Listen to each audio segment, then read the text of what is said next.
In this video, Jiang is using the immediate political standoff, the uncertainty over whether Iran will show up to talks, to anchor a sprawling, years-long narrative about American empire. This is the core of his method, the pivot from the ephemeral to the eternal. His first evidence cluster is what he calls recent events, the sabotaged oil refineries worldwide, the American seizure of ships he labels piracy. He presents these as raw data, but his curation is selective. Note the language. We don't know why this is happening. Okay? The repeated okay acts as a verbal full stop, a command to accept the presented fact without questioning its provenance. It's a subtle enforcement of focus. He then offers the senators, quote, that losing is worthwhile if China's economy is destroyed. As a stark distillation of motive, he is not wrong to highlight this. It's a brutally candid statement of realpolitik. His insight here is valid. The public justification for the war is flimsy, a feeling based on facts, while the subtextual, strategic rationale is nakedly economic and hegemonic. Where he becomes more speculative is in the connection of global refinery fires to a deliberate conspiracy by either the US or Russia. He applies the classic cui bono analysis. It's not an unreasonable question, but he presents the leap from fires are happening to this is a coordinated campaign to reduce global oil supply as a logical progression, when it is, at this stage, merely a hypothesis. The audience is led step by step from observable chaos to an inferred grand design. His analysis of the shift to a wartime economy is his strongest segment. The Defense Production Act, the draft registration, the ballooning Pentagon budget, the lack of political opposition.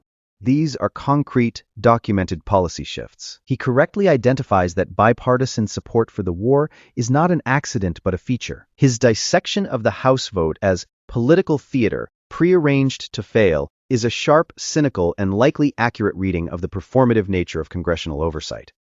Then we reach the documentary core, the National Defense Strategy.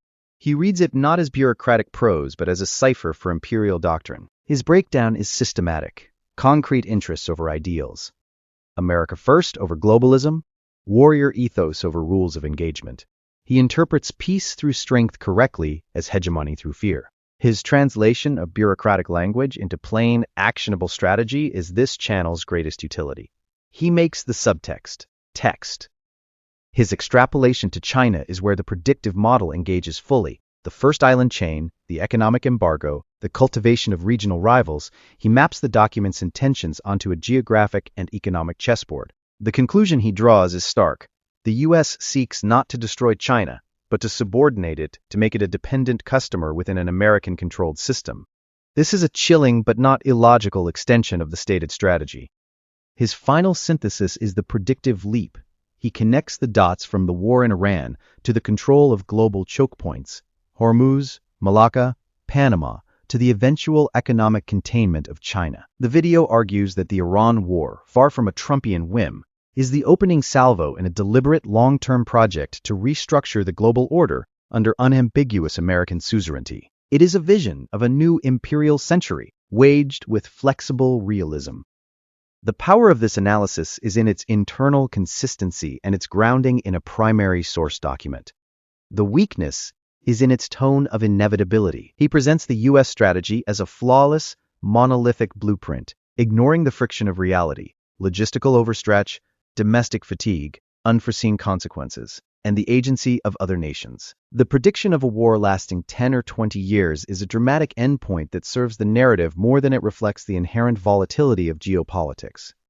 In summary, this is a masterclass in applied ideological analysis. He takes a state document and reads it as a playbook, then overlays current events to show the playbook in action. Where he reports on policy and political theater, he is incisive.